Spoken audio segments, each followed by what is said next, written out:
Hello students, welcome to BM academy. দেখো, আজকে তোমাদের একটা নতুন অধ্যায় শুরু করব, সেটা হচ্ছে কারেন্ট ইলেকট্রিসিটি বা চলো তড়িৎ। ভেরি ইন্টারেস্টিং একটা চ্যাপ্টার। খুব ভালো করে তোমরা এই চ্যাপ্টারটা প্রথম থেকে বুঝে বুঝে যাবে, তাহলে দেখবে চ্যাপ্টারটা যত এগিয়ে যাব তত জিনিসটা আমাদের সোজা লাগবে। ঠিক আছে, তো প্রথমেই আমরা চলতড়িৎ সম্পর্কে কিছু আনুষঙ্গিক ঘটনা আলোচনা করব। ঠিক আছে, যেগুলো তড়িৎ সংক্রান্ত। যেমন দেখো, বর্তমান আমাদের যে মানব সভ্যতা, সেই মানব সভ্যতা পুরোপুরিভাবে দাঁড়িয়ে আছে এই তড়িৎ শক্তির ওপর। এই শক্তি যদি না থাকতো তাহলে কিন্তু আমাদের আজকের যে জনজীবন সেটা কিন্তু পুরোপুরি অচল হয়ে যেত। এই শক্তি মাধ্যমেই আমরা দেখেছি যে ইলেকট্রিক ট্রেন, এরোপ্লেন প্রভৃতি দূর থেকে দূরান্তরে চলে যেতে পারছে, বা পাখা, টেলিভিশন, ফ্রিজ প্রভৃতি আমাদের জীবনে যেগুলো সুখ এবং স্বাচ্ছন্দ্য এনেছে, সেগুলো সবই হচ্ছে এই তড়িৎ শক্তির আশীর্বাদে। বোঝা গেছে? বেশ, এই তড়িৎ শক্তিকে কাজে লাগিয়েই আজ আমরা পারমাণবিক শক্তি পর্যন্ত করায়ত্ত করতে পেরেছি। তো এই যে তড়িৎ শক্তি, এই তড়িৎ শক্তির যে সমস্ত উৎসগুলো রয়েছে সেগুলো আমরা সিম্পলভাবে জানি যে প্রথমত হচ্ছে তাপ শক্তি। আমরা জানি যে কয়লা খনিতে যে কয়লা রয়েছে সেখান থেকে যে তাপ শক্তি পাওয়া যায়, সেখান থেকে আমরা তড়িৎ শক্তি তৈরি করতে পারি বা উৎপন্ন করতে পারি। 2 নাম্বার হচ্ছে জলবিদ্যুৎ থেকে তড়িৎ শক্তি তৈরি করা যায়।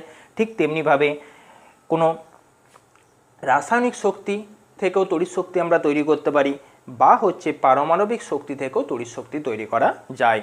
ঠিক আছে, তো এই যে তড়িৎ শক্তি, এই তড়িৎ শক্তির যে ইতিহাস বা হিস্ট্রি সেটা আমরা একটু জেনে নেব, যে এই তড়িৎ নামটা কেন এসেছে বা কিভাবে এর উৎপত্তি হয়েছে। আমরা যদি একটু ইতিহাসের দিকে যাই, তখন খ্রিস্টপূর্বাব্দ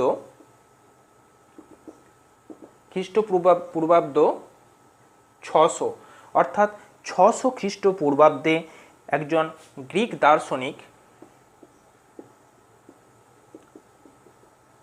ঠিক আছে, গ্রিক দার্শনিক থেলস, তিনি সর্বপ্রথম লক্ষ্য করেছিলেন যে আমরা যে পাইন গাছ জানি, সে পাইন গাছের যে আঠা,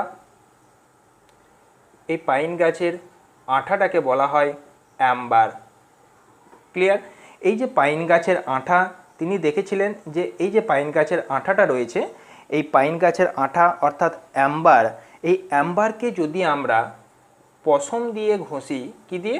পশম দিয়ে যদি ঘষি, তাহলে দেখা যায় যে সেই পশম কতগুলি ছোট ছোট হালকা বস্তুকে, দেখো আরেকবার বলছি, কতগুলি ছোট ছোট হালকা বস্তুকে বা কণাকে আকর্ষণ করতে পারে। তিনি প্রথম এই ঘটনাটা লক্ষ্য করলেন এবং তিনি দেখলেন যে নিশ্চয়ই যখন আমরা অ্যাম্বারকে পশম দিয়ে ঘষছি, তখন এদের মধ্যে এমন কিছু একটা ঘটছে যার জন্য পশমের মধ্যে একটা শক্তি উৎপন্ন হচ্ছে, এবং পশম কী করছে, অন্য কোনো ছোট্ট ছোট্ট পদার্থ, যেমন মনে করো কাগজের টুকরো, হালকা কাগজের টুকরো, সেগুলোকে আকর্ষণ করতে পারছে।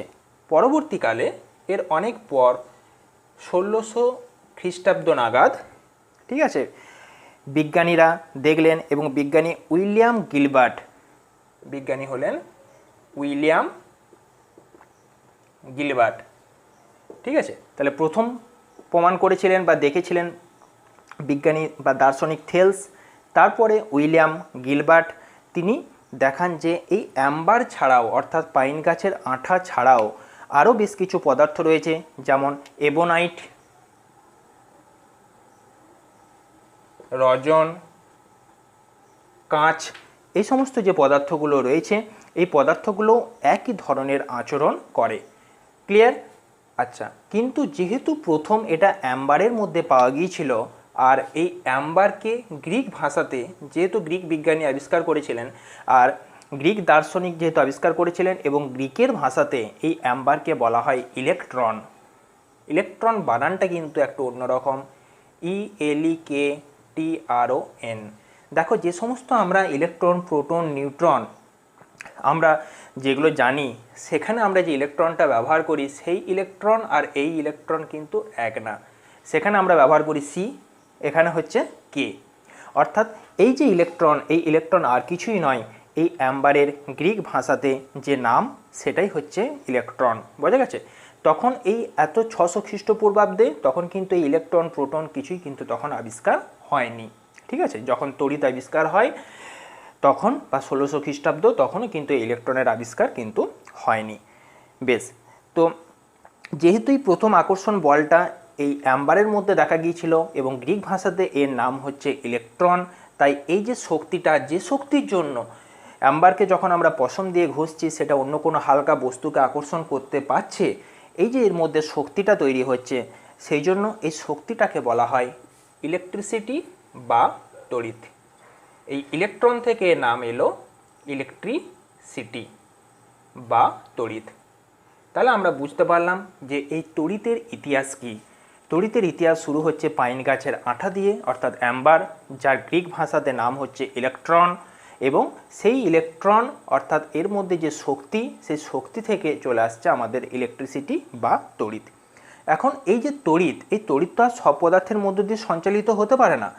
যে সমস্ত পদার্থের মধ্য দিয়ে তড়িৎ সঞ্চালিত হতে পারে তাদেরকে বলা হয় তড়িৎ পরিবাহী পদার্থ, এবং যে সমস্ত পদার্থের মধ্য দিয়ে তড়িৎ পরিবহন করতে পারে না তাদেরকে বলা হয় তড়িতের কুপরিবাহী পদার্থ। আমরা পরবর্তী ভিডিওতে এগুলো সম্পর্কে আরও ডিটেলসে আলোচনা করব। তাহলে সিম্পলভাবে আমরা জেনে রাখলাম যে যে সমস্ত পদার্থের মধ্য দিয়ে তড়িৎ চলাচল করতে পারে তাদের বলা হয় তড়িৎ পরিবাহী পদার্থ, আর এই যে তড়িৎ সঞ্চালন করার বা প্রবাহিত হওয়ার বা তড়িৎ প্রক্রিয়া ঘটার যে ঘটনা সেটাকে বলা হয় তড়িৎ প্রবাহ। বোঝা গেছে? বেশ, আর এই তড়িৎ প্রবাহের ফলেই যখন আমরা দুটো বস্তুকে ঘর্ষণ করছি তখন কি হচ্ছে, এদের মধ্যে দুটো বস্তুর মধ্যে একটা আকর্ষণ বা বিকর্ষণ করার একটা ক্ষমতা তৈরি হচ্ছে।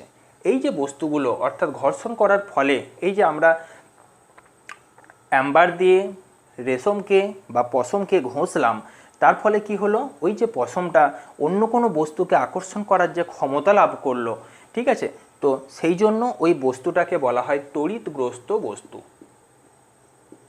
তড়িৎগ্রস্ত বস্তু বা কখনো কখনো এটাকে বলা হয় আহিত বস্তু। তাহলে আমরা জানলাম তড়িৎ পরিবাহী কাকে বলে, জানলাম তড়িৎ প্রবাহ কি, জানলাম আমরা তড়িৎগ্রস্ত বস্তু কাকে বলে। তাহলে এখন আমরা জেনে নেব খুব ভেরি ইম্পর্ট্যান্ট একটা টার্ম, সেটা হচ্ছে তড়িৎ আধান কি। ঠিক আছে, তড়িৎ আধান জিনিসটা হচ্ছে আমাদের এবার বুঝতে হবে এবং খুব ইম্পর্ট্যান্ট একটা টার্ম। তাহলে নেক্সট আমরা হেডিং করব তড়িৎ আধান। তড়িৎ আধান, ঠিক আছে। দেখো, তড়িৎ আধান হচ্ছে কোনো বস্তুর এমন একটা ধর্ম, ঠিক আছে, তড়িৎ আধান এমন একটা ধর্ম যে ধর্মের জন্য বস্তুটা অন্য কোনো বস্তুর ওপর বল অনুভব করে। ঠিক আছে, সেই বলটা কি বল, আকর্ষণ বলও হতে পারে, বিকর্ষণ বলও হতে পারে। তাহলে তড়িৎ আধান কি, তাহলে তড়িৎ আধানের সংজ্ঞা হিসাবে খুব সহজ ভাষায় লিখব তড়িৎ আধান, বা এটাকে অনেক সময় বইয়ে দেখবে লেখা আছে তড়িৎ আধান।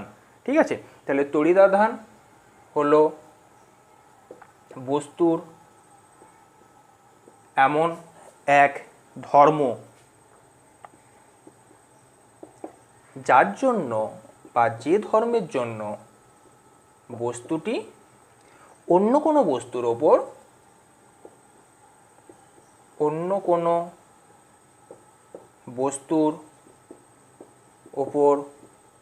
বল অনুভব করে। ঠিক আছে, এই বল আকর্ষণ হতে পারে, বিকর্ষণ হতে পারে, তোমরা শুধুমাত্র বল লিখে রাখবে তাহলেই হবে, বল অনুভব করে।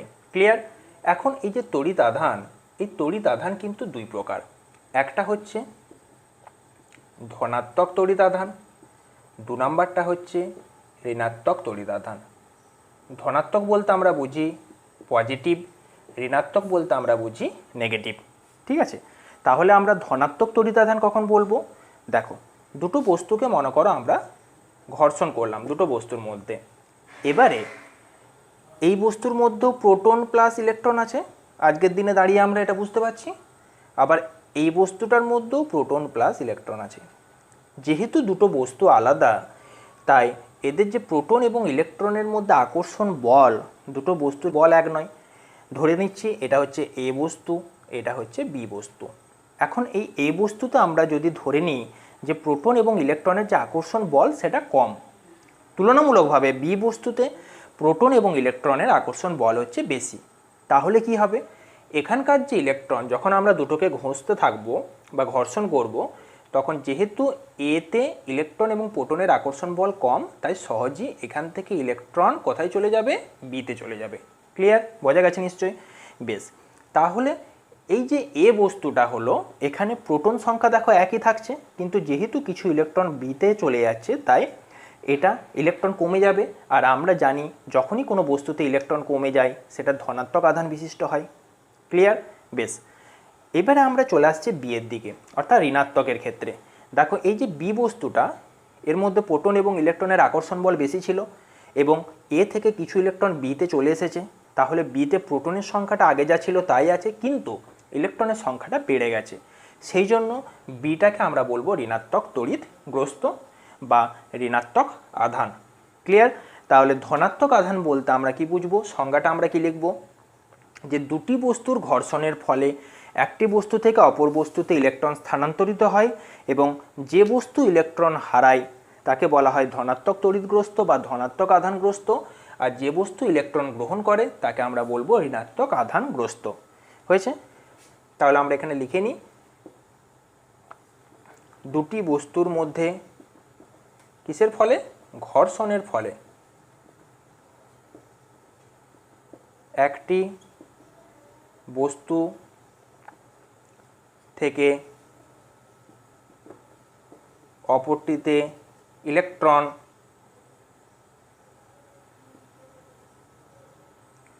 কি ঘটে, স্থানান্তর ঘটে। হয়েছে? এর ফলে যে বস্তুটা ইলেকট্রন হারায় সেটাকে আমরা বলবো ধনাত্মক আধানগ্রস্ত। তাহলে এখানে জায়গা নেই, আমি এখানে পুরো লাইনটা এখানে লিখে দিচ্ছি। হ্যাঁ, তোমরা নিজেদের খাতাটা দুটো ভাগে ভাগ করো, দিয়ে বাঁ পাটি এটা কিন্তু লিখবে। এর ফলে যে বস্তু ইলেকট্রন হারায় বা ত্যাগ করে তাকে বলা হয় ধনাত্মক আধানগ্রস্ত বস্তু। এবং উল্টোটা, যে বস্তু ইলেকট্রন গ্রহণ করে, যে বস্তু ইলেকট্রন গ্রহণ করে তাকে আমরা বলবো ঋণাত্মক তড়িৎগ্রস্ত বস্তু বা ঋণাত্মক আধানগ্রস্ত বস্তু। ঠিক আছে? যে বস্তু ইলেকট্রন গ্রহণ করে তাকে ঋণাত্মক আধানগ্রস্ত বস্তু বলে। আচ্ছা, ঠিক আছে, এবার লেখো, যে বস্তু ইলেকট্রন গ্রহণ করে তাদের ঋণাত্মক আধানগ্রস্ত বস্তু বলে। তাহলে দুটো পার্ট আমরা পেলাম, একটা হচ্ছে ধনাত্মক আধান, একটা হচ্ছে ঋণাত্মক আধান। যেখান থেকে ইলেকট্রন শিফট করে গেল বা ইলেকট্রন কমে গেল সেটাকে আমরা বলবো ধনাত্মক আধানগ্রস্ত, আর যে বস্তুতে ইলেকট্রন এসে জমা হলো সেটাকে আমরা বলবো ঋণাত্মক আধানগ্রস্ত। ঠিক আছে? আমরা উদাহরণ দিয়ে বোঝালাম, একটা এ উদাহরণ দিলাম আর একটা বি দিলাম, তাই তো? এবারে আমরা একটা বাস্তব উদাহরণ দেবো যার মাধ্যমে বুঝবো যে কিভাবে ধনাত্মক এবং ঋণাত্মক আধানগ্রস্ত বস্তুগুলো সৃষ্টি হচ্ছে। দেখো এবারে ধরো একটা নিলাম কাঁচ আর একটা নিলাম রেশম। ক্লিয়ার? এবারে কি হয়, কাঁচের থেকে রেশমের মধ্যে ইলেকট্রন এবং প্রোটনের যে আকর্ষণ বল, ইলেকট্রন ও প্রোটন এর আকর্ষণ বল বেশি কোথায়, রেশমে। কার তুলনায়, কাঁচের তুলনায়। ক্লিয়ার? বেশ, তাহলে এখানটা লিখলাম না, তাহলে কাঁচের ইলেকট্রন এবং প্রোটনের আকর্ষণ বল কম, রেশমের হচ্ছে বেশি। তাহলে কি ঘটনাটা ঘটবে, যখন একটা কাঁচদণ্ডকে রেশম দিয়ে আমরা এভাবে ঘর্ষণ করব, তখন কাঁচদণ্ড থেকে রেশমের দিকে ইলেকট্রন প্রবাহিত হবে বা ইলেকট্রন চলে যাবে। তাহলে কাঁচ থেকে ইলেকট্রন রেশমে এসে স্থানান্তরিত হলো। ফলে কি হলো, এই যে কাঁচদণ্ডটা, এটা তার মানে ধনাত্মক বা পজিটিভ আধানগ্রস্ত হলো, আর রেশমটা কি হলো, ঋণাত্মক বা নেগেটিভ আধানগ্রস্ত হলো। বোঝা গেছে? এবারে একটা জিনিস ভাবো, যে এই যে রেশম, এই রেশম এটা তো আর কোনো পরিবাহী নয়, এটা হচ্ছে তড়িতের কুপরিবাহী পদার্থ। রেশম, প্লাস্টিক এরা প্রত্যেকেই হচ্ছে তড়িতের কুপরিবাহী পদার্থ। ফলে কি ঘটনাটা ঘটে, এই যে রেশমের মধ্যে ইলেকট্রনগুলো স্থানান্তরিত হলো, যার ফলে এটা ঋণাত্মক আধানগ্রস্ত হলো, এখানে এর মধ্যে ইলেকট্রনগুলো কিন্তু এসে জমা হলো। ঠিক আছে, এই ব্যাপারটাকে আমরা আরও ডিটেলসে এক্সপ্লেন করছি। তার আগে আমরা প্রথমে একটা ভাগ দেখে নেব। পরপর তোমরা জিনিসগুলো নোট করে করে যাও, দেখবে জিনিসটা অনেকটা সোজা লাগবে বা সহজ হয়ে যাবে। প্রথমেই তার আগে আমরা একটা ভাগ করে নেব যে এই যে তড়িৎ আমরা পড়ছি, এই তড়িৎ হচ্ছে দু প্রকার। একটা হচ্ছে স্থির তড়িৎ, 2 নাম্বারটা হচ্ছে চলতড়িৎ। এই তো ব্যাপার। এবারে যে সমস্ত তড়িৎ যেখানে উৎপত্তি লাভ করে সেখানেই সীমাবদ্ধ থাকে তাকে বলা হয় স্থির তড়িৎ। তাহলে এখানে আমরা লিখব যে এই স্থির তড়িৎ উৎপত্তি স্থলেই সীমাবদ্ধ থাকে। ক্লিয়ার? উৎপন্ন হয় কিভাবে? দুটো বস্তুর ঘর্ষণের ফলে। সেই জন্য এর অপর নাম ঘর্ষণ তড়িৎ। ক্লিয়ার? বেশ, এবারে উদাহরণ কি? যেমন এই উদাহরণটা আমরা দেখলাম যে কাঁচ থেকে রেশমের মধ্যে ইলেকট্রন গেল, তাহলে এটা যদি একটা রেশম হয়, এই রেশমের মধ্যে তার মানে ইলেকট্রনগুলো এসে কিন্তু জমা হলো। ক্লিয়ার? বেশ, এবারে এই রেশমের কাছে যখন কোনো হালকা বস্তু নিয়ে আসবো, ধরো এরকম কতগুলো হালকা আমি কাগজের টুকরোকে নিয়ে এলাম। এই হালকা কাগজের টুকরোর মধ্যে আমরা জানি প্রত্যেকের মধ্যে প্রোটন এবং নিউট্রন থাকে এবং ইলেকট্রন থাকে। প্রোটন এবং ইলেকট্রন লিখছি এখানে, প্রোটন এবং ইলেকট্রন থাকে। তাহলে প্রত্যেকটা কাগজের টুকরোর মধ্যে প্রোটন এবং ইলেকট্রন আছে। এবারে এই যে কাগজের টুকরোটা, ধরো এই কাগজের টুকরোটা আমি এইভাবে লিখলাম, এর মধ্যে যে প্রোটনগুলো, সে প্রোটনগুলো এই ইলেকট্রনের কাছাকাছি চলে আসবে, কারণ আমরা জানি ইলেকট্রন এবং প্রোটন পরস্পরকে আকর্ষণ করে, কারণ ইলেকট্রনটা ঋণাত্মক তড়িৎধর্মী, প্রোটনটা হচ্ছে ধনাত্মক তড়িৎধর্মী। এবং এই কাগজের যে ইলেকট্রনগুলো, সেই ইলেকট্রনগুলো কাগজের পিছন দিকে চলে আসে। ক্লিয়ার? তার ফলে কি হয়, এদের মধ্যে একটা আকর্ষণ বল তৈরি হয়। তাই আমরা দেখতে পাই যে কোনো একটা রেশমকে কাঁচ দিয়ে ঘষার পর সেই রেশমের কাছে যদি কাগজের টুকরো নিয়ে আসা হয়, তাহলে সেটা তার দিকে আকৃষ্ট হয়। আমরা বাস্তব জীবনে আরও একটা উদাহরণ দেখেছি যে আমরা যখন প্লাস্টিকের চিরুনি দিয়ে মাথার যখন চুল ছাড়াই বা চুলে কিছুক্ষণ ঘর্ষণের ফলে সেখানে কি ঘটনা ঘটে, চুল থেকে কিছু ইলেকট্রন ওই প্লাস্টিকের চিরুনির মধ্যে চলে আসে। তাহলে প্লাস্টিকের চিরুনির মধ্যে আসার ফলে প্লাস্টিকের চিরুনিতে ইলেকট্রনগুলো এসে জমা হলো। এবারে আমরা যখন সেই প্লাস্টিকের চিরুনির সামনে কোনো কাগজের টুকরো নিয়ে আসি, ধরো এটা একটা কাগজের টুকরো, হালকা কাগজের টুকরো, তাহলে এই কাগজের টুকরের যে প্রোটনগুলো, সে প্রোটনগুলো এই পাশে চলে আসে, ইলেকট্রনগুলো দূরে সরে যায়, কারণ ইলেকট্রন বিকর্ষণ হয়, ইলেকট্রন প্রোটন আকর্ষণ হয়। ফলে কি ঘটে, এদের মধ্যে একটা আকর্ষণ বল তৈরি হয়। তার ফলে আমরা দেখতে পাই যে কাগজগুলো আকৃষ্ট হয় কিসের দিকে, কোনো প্লাস্টিকের চিরুনির দিকে বা কোনো রেশমের কাপড়ের টুকরোর দিকে। তো এই যে ঘটনাটা ঘর্ষণের ফলে তৈরি হলো, সেই জন্য এটাকে বলা হচ্ছে স্থির তড়িৎ। উৎপত্তির স্থলে সীমাবদ্ধ থাকে কেন? দেখো, এই যে প্লাস্টিক বা রেশম, এরা তো আর তড়িৎ পরিবহন করতে পারে না, ফলে এই ইলেকট্রনগুলো কিন্তু এর মধ্যে সীমাবদ্ধ থাকে। ইলেকট্রনগুলো এখান থেকে কিন্তু মুভমেন্ট করতে পারে না বা অন্য কোনো বস্তুতে কিন্তু চলে যেতে পারে না। এখানে কি হয়, এই এদের মধ্যে যে আকর্ষণ বলটা, সেই আকর্ষণ বলটা সবসময় বজায় থাকে। ঠিক আছে, এই তড়িৎকে বলা হয় স্থির তড়িৎ। এবারে আমরা চলে আসব চলতড়িতের ব্যাপারে। তাহলে এটা বোঝা গেছে নিশ্চয়ই? বেশ, তাহলে স্থির তড়িতের অপর নাম হলো ঘর্ষণ তড়িৎ। এবার আমরা চলে আসছি চলতড়িৎ। চলতড়িতে কি হয়, যে তড়িৎ পরিবাহীর মধ্য দিয়ে এক স্থান থেকে অন্য স্থানে যেতে পারে তাকে বলা হয় চলতড়িৎ। তাহলে চলতড়িৎ কি করতে পারে, পরিবাহীর মধ্য দিয়ে এক স্থান থেকে অন্য স্থানে যেতে পারে, বা আমরা লিখতে পারি প্রবাহিত হতে পারে। ক্লিয়ার? অর্থাৎ চলতড়িৎ কিন্তু মুভ করতে পারে, অর্থাৎ এর একটা মুভমেন্ট আছে। ঠিক আছে, অর্থাৎ কোটি কোটি লক্ষ লক্ষ তড়িৎগ্রস্ত কণা যখন বাইরে থেকে আমরা কোনো বল প্রয়োগ করি বা শক্তি প্রয়োগ করি, তখন সেই কণাগুলো কী করতে পারে, ধরো এটা একটা পরিবাহী তার নিয়েছি, এর মধ্যে কোটি কোটি অসংখ্য যে সমস্ত তড়িৎগ্রস্ত কণা রয়েছে, বা আমরা ধাতুর ক্ষেত্রে বলতে পারি মুক্ত ইলেকট্রনগুলো রয়েছে, সেই ইলেকট্রনগুলোকে যখন আমরা বাইরে থেকে কোনো একটা শক্তি প্রয়োগ করি, তখন এই ইলেকট্রনগুলো কোনো একটা নির্দিষ্ট দিকে মুভ করতে পারে। ধরো বাঁ দিক থেকে ডান দিকে এগুলোর মুভমেন্ট হচ্ছে বা প্রবাহিত হচ্ছে। ঠিক আছে, তো এই ঘটনাকে বলা হয় প্রবাহী তড়িৎ। তাহলে প্রবাহী তড়িতের আরও একটা সংজ্ঞা আমরা দিতে পারি যে যখন বাইরে থেকে শক্তি প্রয়োগের ফলে, ঠিক আছে, অসংখ্য কোটি কোটি তড়িৎগ্রস্ত কণা কোনো একটা দিক থেকে অপর কোনো দিকে প্রবাহিত হতে থাকে, তখন সে ঘটনাকে বলা হয় চলতড়িৎ। তাহলে আমরা বুঝলাম স্থির তড়িৎ কী, চলতড়িৎ কী। আমাদের সিলেবাসের যে অন্তর্ভুক্ত বিষয় সেটা হচ্ছে পুরোপুরি চলতড়িৎ সংক্রান্ত। এই যে স্থির তড়িতের এতক্ষণ আমরা ঘটনা বললাম, রেশমের গল্প বললাম, আমরা প্লাস্টিক চিরুনির কথা বললাম, প্রত্যেকটাই কিন্তু শুধুমাত্র একটু জানার জন্য বললাম। এগুলো আমাদের কোনোটাই সিলেবাসের অন্তর্ভুক্ত নয়। আমাদের সিলেবাস শুরু হচ্ছে এই চলতড়িৎ থেকে।